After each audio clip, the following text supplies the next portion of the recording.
Hola amigos, my name is Maria and today I'm going to show you how to make a plant-based version of Rompope or a Mexican version of eggnog. That's next.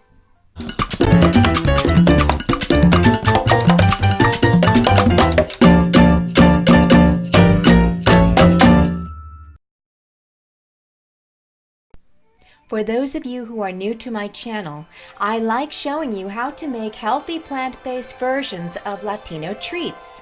Today it's rompope, which is usually made during the holidays from egg yolks and spiked with liquor.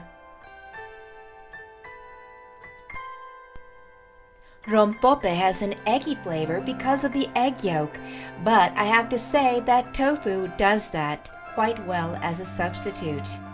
This drink is especially good when cold, but some folks do prefer drinking it hot.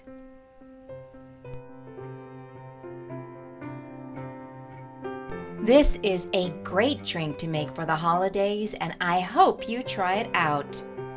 Well, that's it for today. I hope you enjoyed this video. Please subscribe to my channel and hit the little bell button so you don't miss out on any of my new videos.